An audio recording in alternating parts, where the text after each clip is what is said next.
Good evening, students. So now the concept of business entity, like a business entity is separate from the personal affairs of its owner. That is very important part. Like let's say people usually think that you own that business. That means whatever you are drawing, that is not basically not considered, it should not be considered as drawing, it should not be subtracted. Basically, you are different from your business. So whatever you are investing in the business, now onwards, business has a separate legal entity. So generally accepted accounting principle require that financial statement describe the affairs of a specific economic entity. This concept is called the entity principle.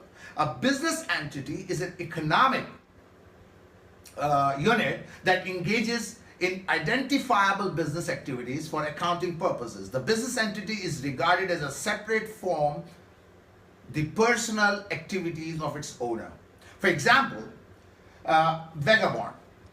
So Vagabond is a business organization operating as a travel agency. Its owners may have personal bank accounts, homes, cars, and even other businesses. These items are not involved in the operation of the travel agency and do not appear in the Vagabond's financial statement. If the owners were to withdraw some amount for their personal use, this will be subtracted from their equities. Like, it distinguishing business from personal activities of the owner may require judgment by the accountant.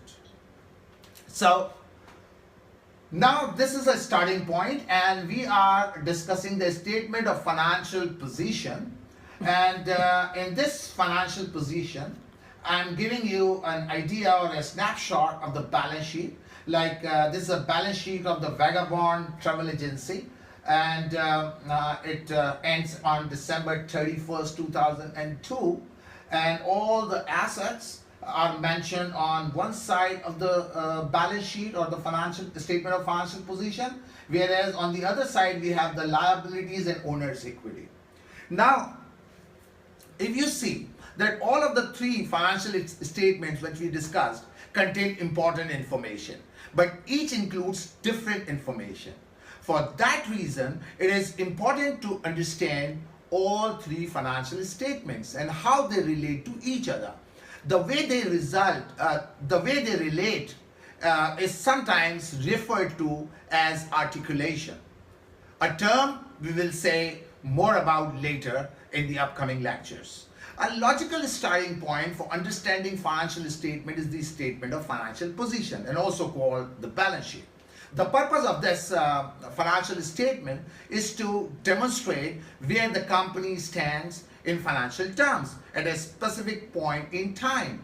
As we will see later in this lecture, the other financial statement relate to the statement of financial position and show how important aspects of a company's financial position change over time. Now, beginning with the statement of financial position also allows to understand certain basic accounting principles which you need to understand, and terminologies that they are important for understanding all financial statements. Let us briefly describe several features of the statement of the financial position as an example. Now first, the heading communicates three things: the name of the business, the name of the financial statement, and the date. And after date, the body of the balance sheet consists of three distinct sections. One is the assets, other is the liabilities, and then the owner's equity. So notice that cash is listed first among the assets, followed by notes receivable, account receivable, supplies, and other assets that will soon be converted into cash or used up in business operations. Following these assets are more permanent assets such as land, building, equipment. So moving to the right side of the balance sheet, we have liabilities which are shown before owner's equity. Each major type of liability such as notes payable, account payable, salaries payable is listed separately followed by the figures of the total liabilities. And then we have owner's equity is separated into two parts: capital stock and the retained earning. The capital stock represents the amount that owners originally paid into the company to become owners. It consists of individual shares, and each owner has a set number of shares. So now let's discuss first asset. So, the assets which is highlighted. So these are the economic resources that are owned by the business and are expected to provide positive future cash flow. So assets are, as we discussed, that they are economic resources that are owned by a business and are expected to benefit future operations. In most cases, the benefit to future operations comes in the form of positive future cash flows.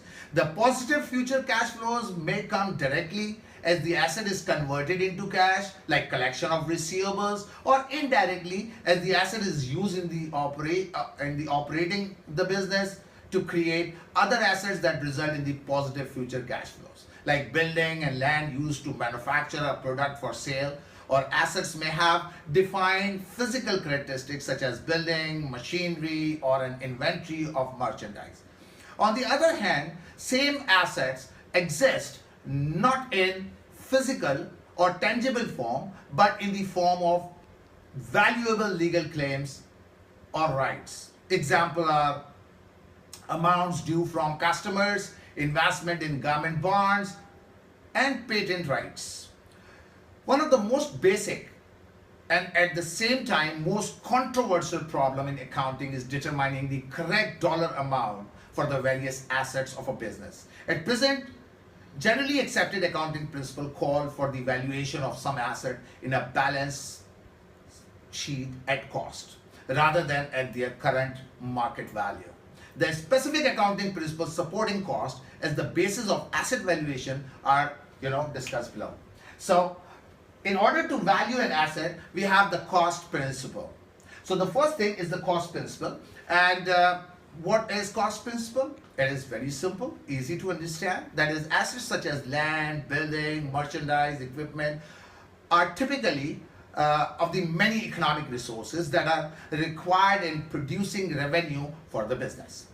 The prevailing accounting view is that such assets should be presented at their cost. When we say that an asset is shown in the balance sheet at its historical cost, we mean the original amount the business entity paid to acquire that asset. This amount may be different from what it would cost to purchase the same asset today. For example, let us assume that a business buys a tract of land for use as a building site, paying $100,000 in cash. The amount to be entered in the accounting records for the asset will be the cost of $100,000. If we assume a booming real estate market, a fair estimate of the market value of the land 10 years after that could be $200,000. Could be $200,000. So in that situation, should we record, although the market price or economic value of the land has risen greatly, the amount shown in the company's accounting records and in the balance sheet would continue unchanged at a cost of $100,000. This policy of accounting for many assets of their cost is often referred to as the cost principle of accounting. The second one is the going concern assumption. The going concern assumption: why don't accountants change the recorded amounts of assets to correspond with changing market prices of these properties? One reason is that assets like land and building are being used to house the business and were acquired for use and not for resale. In fact, these assets usually could not be sold without disrupting the business. So the balance sheet of a business is prepared on the assumption that a business is continuing enterprise or a going concern. Consequently, the present estimated prices at which assets like land and building could be sold are of less importance than if these properties were intended for sale. So these are frequently among the largest dollar amounts of the company's asset. Determining that an enterprise is a going concern may require judgment by the accountant. The third one is the objectivity principle.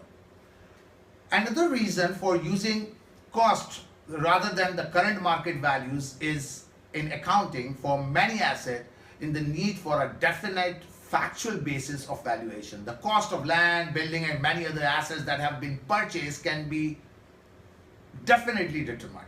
Accountants use the term objective to describe asset valuation that are factual and can be verified by independent experts. For example, if land is shown on the balance sheet at cost, any auditor who performed an audit of the business would be able to find objective evidence that the land was actually measured at the cost incurred in acquiring it.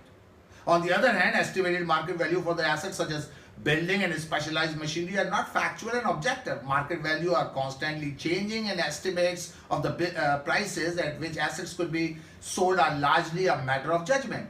And the last one, that is the stable dollar assumption. A limitation of measuring assets at historical cost is that of value of the monetary units is not always stable. Inflation is a term used to describe the situation where the value of the monetary unit decreases, meaning that it will purchase less than it did previously.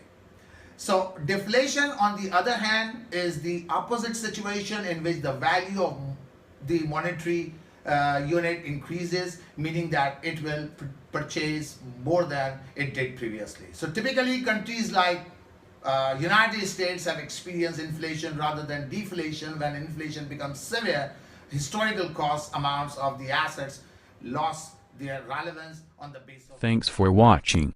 For new video updates, press subscribe button so you will notified.